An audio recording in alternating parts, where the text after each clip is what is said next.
Hello students, today we are going to start a new property of D block element, that is the formation of colored ions. ठीक है, अब basically क्या होता है D जो subshell होता है उसमें क्या होता है आपको पता है 5 ऑर्बिटल होते हैं। मैंने बताया था ना आपको D सबशेल है, ठीक है। इसमें कितने ऑर्बिटल होते हैं?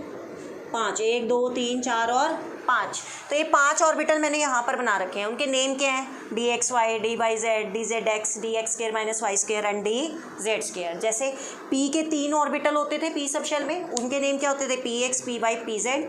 ऐसे ही आपके पास क्या होता है? डी सब शेल होता है, उसमें कितने 5 ऑर्बिटल होते हैं और उनके नेम क्या है? This one, D X Y, D Y Z, D Z X, D X square minus Y square and D Z square. अब आपको मैंने इन प्रीवियस क्लास में बताया था कि इन तीनों की जो शेप होती है वो सेम होती है और इन दोनों की अलग अलग होती है, ठीक है ना। बताई थी ना ये चीज़। D X Y, D Y Z, D Z X की शेप क्या होती है? सिमिलर होती है, but D X square minus Y square and D Z square की शेप क्या होती है? डिफरेंट होती है।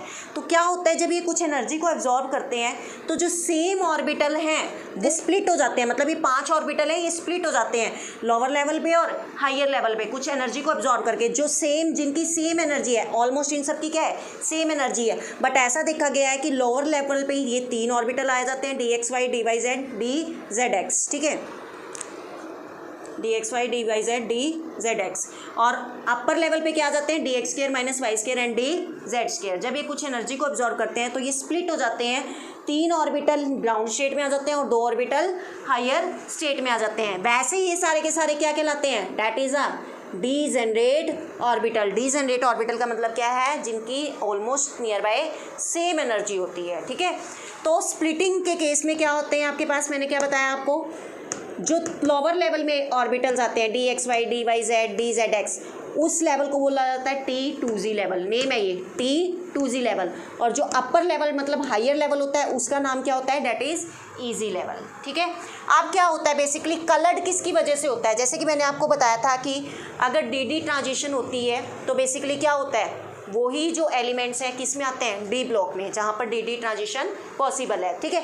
तो कलर भी वहीं पर आएगा जहाँ पर डी ट्रांजिशन पॉसिबल है। मतलब इलेक्ट्रॉन की क्या हो सकती है? जंप कर सकता है from one state to the another state. और वो जंप कब करेगा? जब unpaired number of electron present होंगे। जहाँ पर अगर paired number of electron present है वहाँ पर जंप नहीं कर सकता इलेक्ट्रॉन। जहाँ पर अनपेयर्ड नंबर ऑफ इलेक्ट्रॉन है वहाँ पर क्या हो सकते हैं? वो one state to another state क्या कर सकता है? जंप कर सकता है। सपोज मैं कहती हूँ कि मेरे पास ये इलेक्ट्रॉन पड़ा हुआ है, अनपेयर्ड स्टेट में पड़ा हुआ है, चाहे यहाँ पर 1 पड़ा हुआ है चाहे यहाँ 5 पड़े हुए हैं, ठीक है। एक इलेक्ट्रॉन अगर ये पड़ा हुआ है तो पहले किस में जाएगा? ग्राउंड स्टेट में। अब क्या करता है? ये कुछ एनर्जी को ऑब्जॉर्व करता है। एनर्जी को ऑब्जॉर्व करने के बाद ये क्या करता है? यहाँ से one state to another state में क्या कर देता है? मूव कर जाता है। मतलब lower level to higher level पे क्या कर जाता है? ये मूव कर जाता है यहाँ पर। क्लियर इतनी बात? ये कुछ एनर्जी एब्जॉर्ब करेगा। ये फर्स्ट इलेक्ट्रॉन अगर इस सबशेल में पड़ा हुआ है तो ये कहाँ आएगा? लोअर सबशेल में आएगा पहले, मतलब लोअर ऑर्बिटल में आएगा। एक इलेक्ट्रॉन आया, इसने क्या करा? कुछ एनर्जी को ऑब्जॉर्व करा और ये क्या हो गया? एक्साइट हो गया from lower level to higher level. अब क्या होता है? जब यहाँ पर ये क्या हो जाता है? बेसिकली अनस्टेबल हो जाता है। जैसे ही मतलब अगर वो अपनी स्टेट में पड़ा हुआ है, सपोज मैं कहती हूँ कि कोई पर्सन है वो अपनी स्टेट में जॉब कर रहा है, ठीक है, जहाँ पर उसका घर है, उसको उठा के कहीं आपने कहीं दूर फेंक दिया तो वो क्या रहेगा? वहाँ पर अनस्टेबल रहेगा ना। तो ऐसे ही इसके साथ थ्योरी होती है कि अब ये कुछ एनर्जी तो इसने एब्जॉर्ब कर ली। मतलब अगर किसी को पैकेज हाई मिल गया, वो किसी दूसरी स्टेट में चला गया और ऐसी जगह चला गया जहाँ पे वो एडजस्ट नहीं कर पा रहा है, तो ये एनर्जी एब्जॉर्ब करके हायर लेवल पे तो चला गया, मतलब ये क्या हो गया? अनस्टेबल हो गया। अब इसको स्टेबल बनने के लिए क्या करना पड़ेगा? वापस आना पड़ेगा। और जब ये स्टेबल बनने के लिए वापस आना चाहता है तो ये क्या करता है? जैसे ये वापस आएगा यहाँ से, ये कुछ एनर्जी को क्या करता है? लूज करता है। और जो वो एनर्जी लूज करता है वो किस रीजन में आ जाती है? That comes in the visible reason. और जो विजिबल रीजन होता है वो रिस्पॉन्सिबल होता है कलर को प्रोड्यूस करने के लिए, ठीक है। Visible region that is visible to our naked eye, ठीक है। अब देखिए, तो जब ये एनर्जी लूज करता है तो वो किस में आ जाता है? विजिबल रीजन में। और वो क्या होता है? कलर को प्रोड्यूस करता है। देखिए कैसे? They produce the colour due to the excitation of electron. ये कलर क्यों प्रोड्यूस करते हैं? क्योंकि इलेक्ट्रॉन क्या होता है?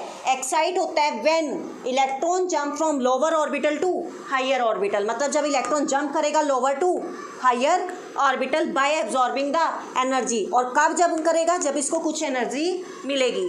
And when it comes to its original state, और जब ये वापस आना चाहेगा अपनी ओरिजिनल स्टेट में, इट लूजेज सम एनर्जी, तो ये कुछ एनर्जी को लूज करेगा which comes into the visible reason and that is responsible for producing the colour. ठीक है, अब एग्जाम्पल देखिए, फॉर एग्जाम्पल अगर मैं बात करूँ स्कैंडियम प्लस के 3, स्कैंडियम की कन्फिगरेशन क्या होती है, date is 3d1 4s2, zinc की क्या होगी 3d10 4s2, स्कैंडियम प्लस 3 मतलब 2 इलेक्ट्रॉन यहाँ से रिमूव हो गए, एक यहाँ से रिमूव हो गया, क्या बन गया आपके पास 3d0 4s0 प्लस के 2 इलेक्ट्रॉन आउटर शेल से रिमूव हो गए, क्या बच गया आपके पास 3d10, ये क्या हो गया डेट इज फुली फिल्ड, और यहाँ पर क्या है इलेक्ट्रॉन ही प्रेजेंट नहीं है, तो जब इलेक्ट्रॉन प्रेजेंट नहीं है तो एक्साइटेशन पॉसिबल नहीं है, और फुली फिल्ड ऑल्सो स्टेबल है, तो यहाँ पर भी एक्साइटेशन क्या है पॉसिबल नहीं है, डी ट्रांजिशन नहीं हो सकती। इट मीन्स ये दोनों के दो कलर प्रोड्यूस नहीं करेंगे, इसलिए ये वाले जो एलिमेंट्स होते हैं ये क्या होते हैं, दे आर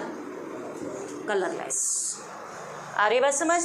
अगर मैं बात करूँ कॉपर की, ठीक है, कॉपर +1 की, इसकी कन्फिगरेशन क्या रहेगी 3d9 4s2, या अगर मैं बात कर देती हूँ कॉपर +2 की बात कर लेते हैं, कॉपर +2 की, इसकी कन्फिगरेशन क्या रहेगी 3d9 4s2, 2 इलेक्ट्रॉन आपको क्या कराने हैं रिमूव कराने हैं, कितनी बची कन्फिगरेशन 3d9। अब 9 इलेक्ट्रॉन कैसे, देखो ऑर्बिटल में 5 ऑर्बिटल होंगे डी के, 1 2 3 4 5 6 7 8 और 1 9, एक इलेक्ट्रॉन तो क्या पड़ा हुआ है अनपेयर्ड, मतलब it can excited from lower level to the higher level, या it can jump from lower level to the higher level. तो जब इलेक्ट्रॉन क्या कर सकता है, जंप कर सकता है बेसिकली लोअर लेवल से हायर लेवल पे, और वो जंप कब करता है, जब कम से कम एक इलेक्ट्रॉन क्या पड़ा हो अनपेयर्ड पड़ा हो। ठीक है, ज़्यादा तो कितने भी हो सकते हैं, एक अनपेयर्ड इलेक्ट्रॉन ज़रूरी होना चाहिए एक्साइटेशन के लिए। तो जहाँ पर अनपेयर्ड इलेक्ट्रॉन प्रेजेंट होंगे वो ही क्या करेगा, कलर प्रोड्यूस करेगा। तो यहाँ पर एक इलेक्ट्रॉन क्या है अनपेयर्ड है, तो इट मीन्स जो कॉपर है वो क्या होगा, दैट गिव्स अ कलर, और वो कौन सा कलर देता है, दैट इज ब्लू।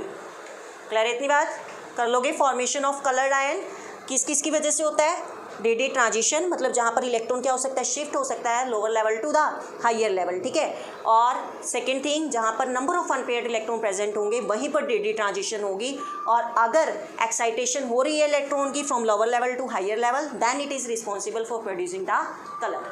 क्लियर, कर लोगे। अब देखिए, जैसे हमने फॉर्मेशन ऑफ कलर्ड आयंस किया है उसके ऊपर एक क्वेश्चन बेस्ड है। ठीक है, फॉर्मेशन ऑफ कलर्ड आयन, जैसे मैं बोल रही थी ना कि आपके पास ये डी में क्या थे 5 ऑर्बिटल थे, और ये क्या कर रहे थे, कुछ एनर्जी एब्जॉर्ब करके स्प्लिट हो रहे थे, 3 ऑर्बिटल नीचे थे और 2 ऑर्बिटल ऊपर थे। तो इसका नाम क्या था आपके पास, बेसिकली इसको क्या बोलते थे T2z लेवल, और इसको ईजी लेवल। ठीक है, और इसका दूसरा नाम होता है that is the crystal field splitting. ठीक है, ये क्रिस्टल्स मान लिए, ठीक है, और ये क्या हो गए स्प्लिट हो गए, तो इसका नाम क्या पड़ गया, क्रिस्टल फील्ड स्प्लिटिंग थ्योरी। ठीक है, अब देखिए कैसे करना है क्वेश्चन। क्वेश्चन क्या है आपके पास, why V+2 is more stable than V+3 and V+5। तो that is the vanadium. Vanadium का एटॉमिक नंबर कितना होता है 23। ठीक है, शक्तिवान मतलब 21 22 और 23। कॉन्फ़िगरेशन 3D 4s2, आपको V+2 बनाना है। V+2 में 2 इलेक्ट्रॉन रिमूव हो गए, क्या हो गया 3D3।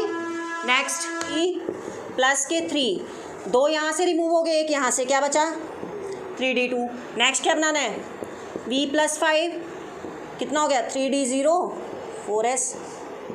बट वो क्या कह रहा है V2 is more stable than V+3 and V+5। ऐसा क्यों, यहाँ पर D में कितने इलेक्ट्रॉन है, ये स्टेबल है, ये हाफ फील्ड बन रहा है। कैसे बन रहा है हाफ फील्ड, D में 1 2 3, ये 3 इलेक्ट्रॉन कहाँ जाएंगे पहले ग्राउंड स्टेट में, और ये ग्राउंड स्टेट क्या बन गई हाफ फील्ड।